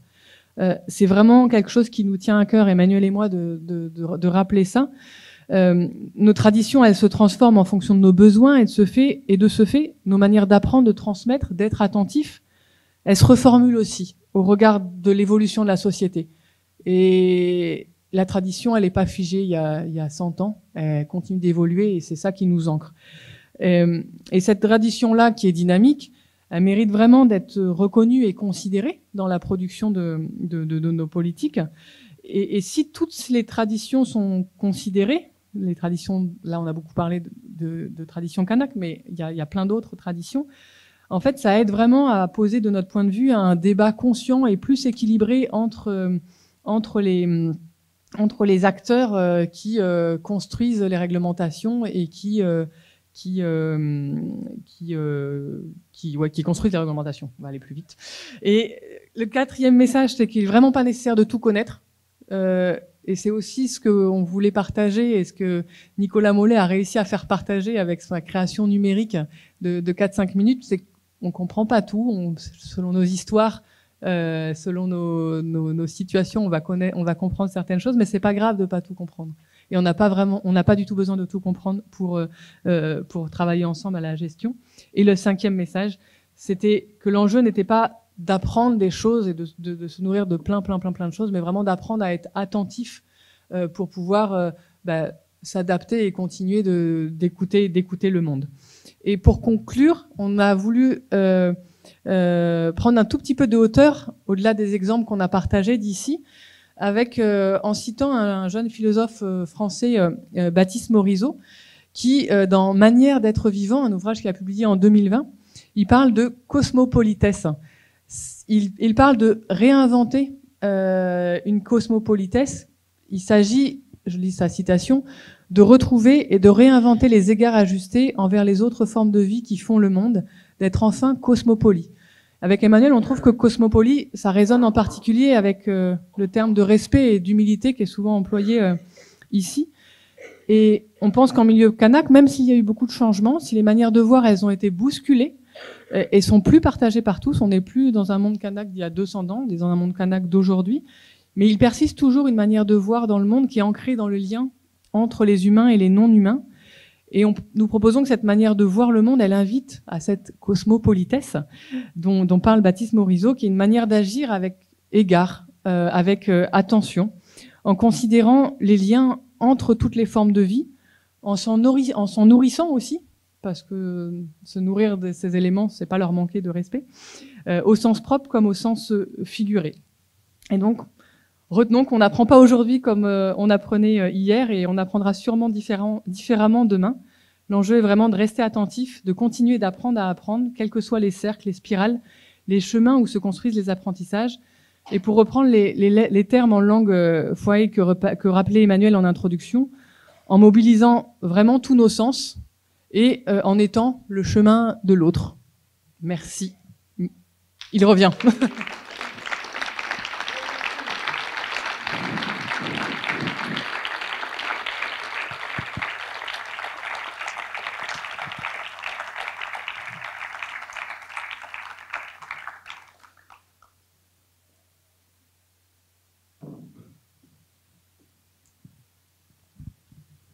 Bonsoir. Vous venez d'évoquer comment vous alliez chercher en tant qu'anthropologue le chemin de l'autre, et je pense que c'est quand même, ça fait partie aussi de votre discipline, j'imagine. Mais je me demandais à quel point justement les autres disciplines étaient prêtes à le faire et comment elles pouvaient améliorer leur manière de faire, parce que je suis pas tout à fait certain que vous avez évoqué votre différence avec les biologistes qui vont aller ratisser toute la nature. Est-ce que c'est des disciplines qui sont prêtes à prendre le chemin de l'autre? Je suis obligé quand même de dire, attends, les biologistes vont pas ratisser toute la nature. Non, comme je dis, ça, les individualités travaillent différemment, les individus travaillent différemment, les outils qu'on emploie, les méthodes qu'on emploie sur le terrain ne sont pas les mêmes. Ici,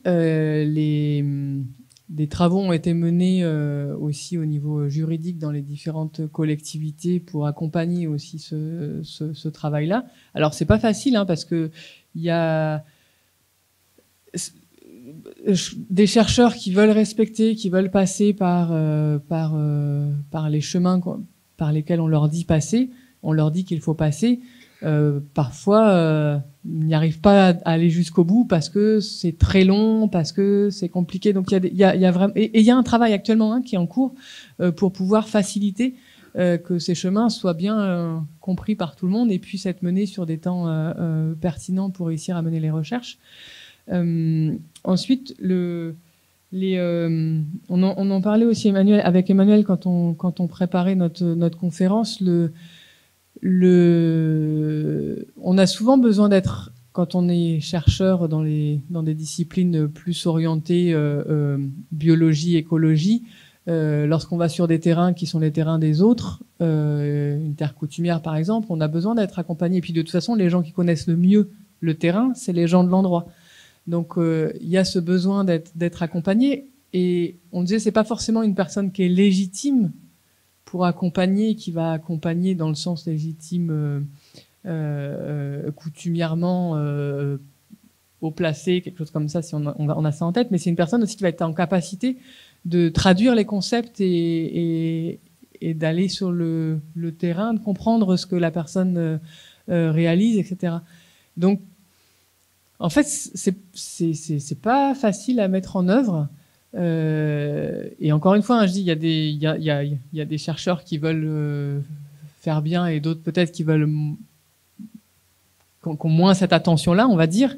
Mais même quand on a cette attention-là, c'est quelque chose qui se travaille avec l'autre. Et le temps de la recherche, le temps des projets, le temps des institutions, le temps des papiers, et pas toujours le temps idéal, ou en tout cas les temps ne se vivent pas de la même manière pour réussir à mener le travail. Donc c'est une réponse qui n'apporte pas une solution toute faite, mais qui invite de toute façon à être attentif, à identifier les bonnes personnes, à se renseigner sur les bons chemins à emprunter pour mener tout travail. Et là, on parle de recherche, mais ça peut être aussi sur d'autres travaux, bien sûr. Ouais, je sais pas si... Peut-être sur c'est aussi se rendre compte je dis pour la partie en dehors on va dire les sciences sociales, c'est voir ce qu'on négocie aussi, parce que faut être deux. Et du coup, qu'est-ce qu'on met dans la négociation? Qu'est-ce qu'on met comme enjeu? C'est là où c'est important la connaissance du maillage, du tissu social, où est-ce que je vais aller, à qui je m'adresse.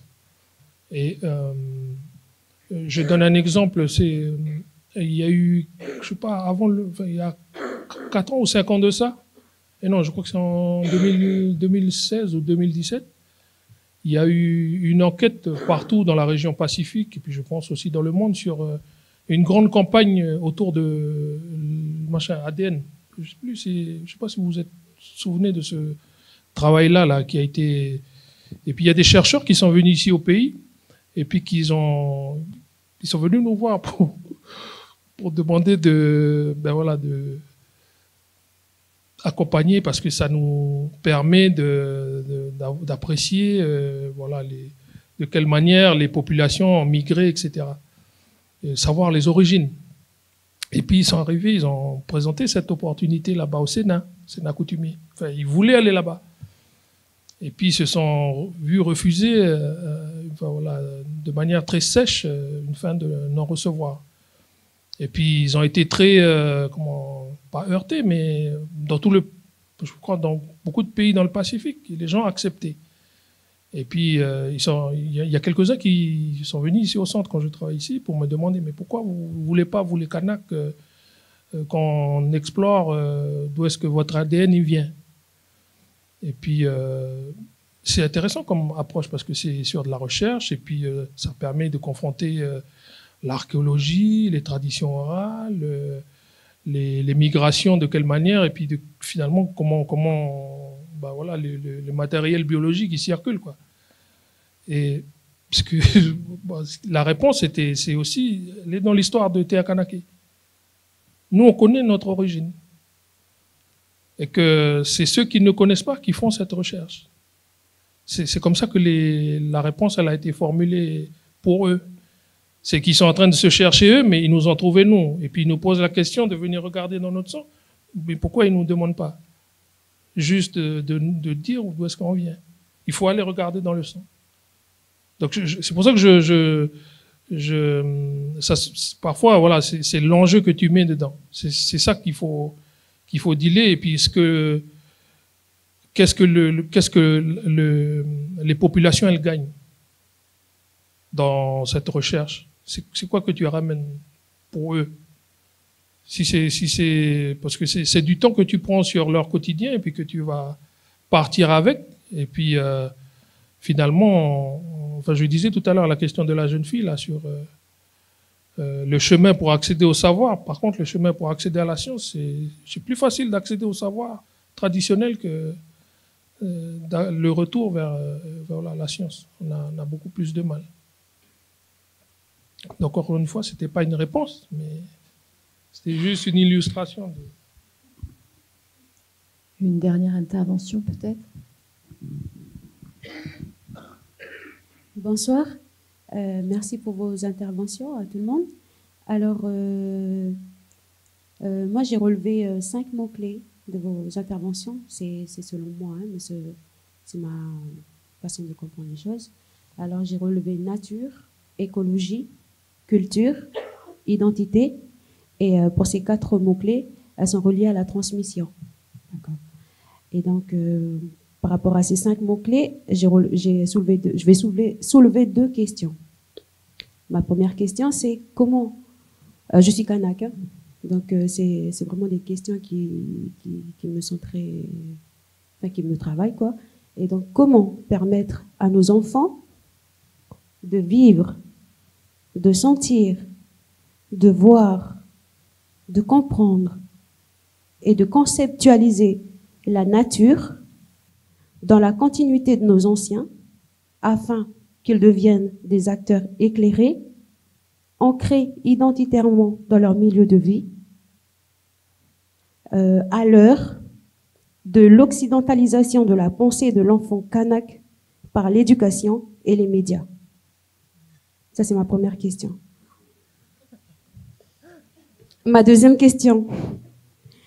La DCK peut-il créer des outils numériques pour partager le savoir et la culture kanak de façon ludique pour les enfants du pays, comme par exemple la lecture de la nature selon l'endroit où on est, afin de permettre de cheminer ensemble sur le chemin et de comprendre mutuellement nos cultures. Voilà, merci.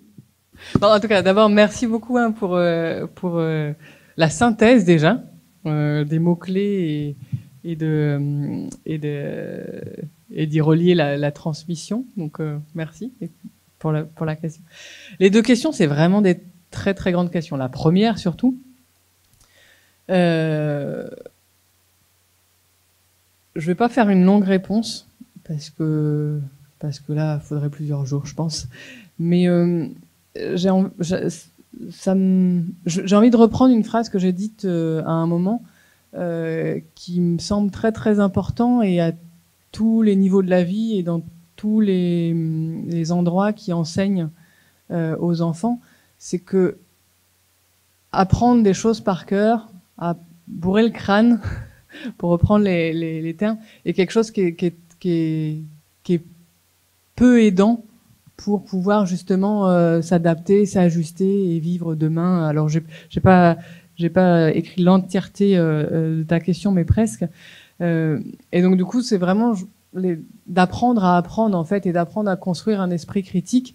C'est ce que les écoles et l'université doivent apprendre aux jeunes. Est-ce que en tant que parents, en tant que tonton, tata, grand-père, etc., on peut nourrir, que l'on soit kanak ou pas kanak, que l'on soit dans dans une posture d'enseignement au-dessus d'un groupe ou qu'on soit en train d'échanger directement. Et c'est un petit peu ça aussi le message, c'est de faire en sorte que cette diversité de manières d'apprendre à construire son esprit critique continue d'exister et de pas se dire en fait l'école c'est pas bon parce qu'en fait ça apprend d'autres choses alors qu'on voudrait que ça non, en fait il y a énormément de lieux d'apprentissage, de manières d'apprendre et chacun va y trouver des choses normalement et devrait construire après son chemin d'apprentissage futur, quoi. Voilà, c'est ma réponse. Moi, je vais répondre de manière un peu imagée et puis en même temps, c'est pragmatique. Il faut beaucoup marcher. Oui, il faut beaucoup marcher. Il faut marcher tout seul, il faut marcher accompagné, il faut marcher le jour, marcher la nuit. Marcher parce que c'est... Pourquoi peut-être vous allez dire, mais il plaisante, quoi. Mais c'est pas plaisanter. C'est l'apprentissage chez nous, il se fait parce que on se lève et puis on va chercher. Il n'y a pas de savoir. Il y a juste, je pense, la mort qui vient nous trouver. Mais le reste de l'apprentissage, c'est même le premier apprentissage, la première tétée, le premier souffle de vie, mais on crie, on va chercher. Et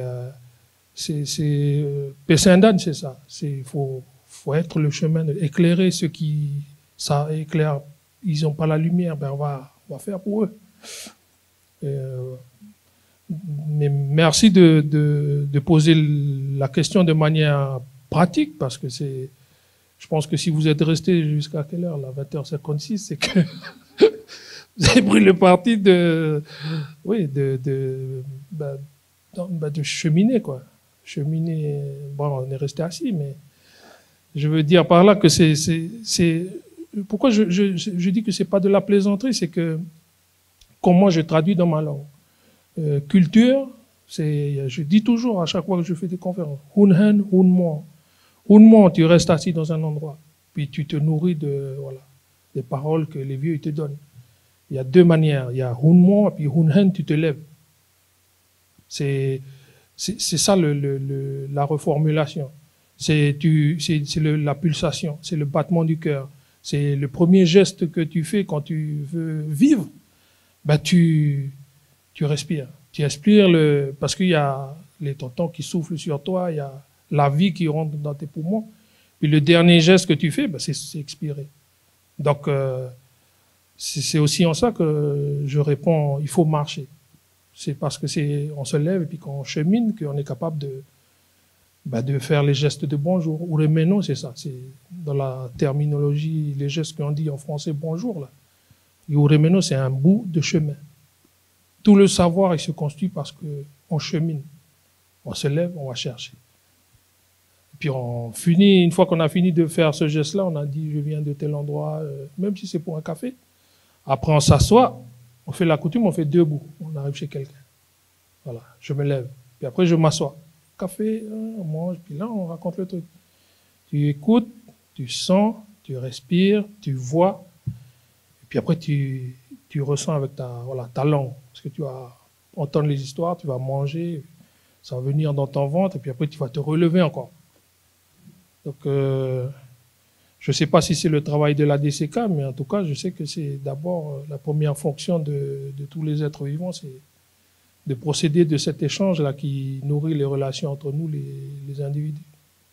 Il y a des expériences qui ont été faites dans les années 70 sur les enfants sauvages, au niveau de la linguistique notamment, où on essaye de comprendre comment l'appareil phonatoire, comment la connaissance, elle intervient. C'est par la relation d'échange, par cajoler l'enfant, lui parler, c'est pour ça que je dis que c'est aussi forcément rattaché à cette dimension-là, qui est de cheminer.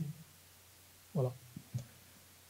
Et puis après, sur la connaissance des outils de la culture, voilà, il y a les compétences qui sont les compétences partagées. C'est un peu politiquement correct. Il y a le gouvernement, il y a la direction de l'enseignement, il y a le vice-rectorat, il y a les provinces. Puis après, ben, jusqu'à cheminer jusqu'en bout, au bout là-bas, celui qui donne à manger à ses enfants le soir, voilà, c'est celui qui bloque TikTok sur les appareils. Voilà, ben ça, c'est les parents, ça. Ben, ça veut bien dire qu'il y a une part de responsabilité qu'on ne peut pas aussi tout le temps mettre entre les mains de ce qu'on dit, on accuse toujours le système, la société, la justice. Il y a une partie qui nous revient quand même. Et je pense que si le centre il est là, la DCK comme les provinces, c'est aussi parce qu'à un moment donné, on a pensé que c'était aussi de la responsabilité des établissements publics et des collectivités de pouvoir, à un moment donné, formuler des réponses qui sont peut-être imparfaites. On est à la période où il faut faire des bilans, il y a des discussions qui se font en ce moment à Paris. Ben, voilà, peut-être que c'est pas peut-être, c'est sûr, il faut revisiter la copie et puis peut-être à un moment donné voir où est-ce que c'est pertinent ou pas de conserver telle ou telle pratique, tel ou tel outil. Moi, ma langue, Pidgin, on est 120 là, à la tribu à parler. C'est pratiquement une langue morte. Hein. Mais c'est mort jusqu'à qu'il n'y ait plus personne qui parle. Moi, tant que je suis vivant, je parle encore. Mais je veux dire que c'est de ma responsabilité à moi. J'attends après personne d'autre. Il n'y a qu'une seule langue morte qui a réussi à faire ce chemin inverse, c'est l'hébreu. À la fin de la Seconde Guerre mondiale, et puis ils ont relu dans le livre, et puis ils ont remis en place les écoles d'apprentissage. Maintenant, Israël, c'est un pays qui enseigne sa langue, qui était au départ une langue morte. Hein. Donc oui, il y a une responsabilité politique, et puis il y a une responsabilité aussi individuelle qu'on va partager ensemble. Là. Mais il faut marcher. Bon, je crois que nous allons clore cette soirée. Merci à tous les deux pour cette conférence.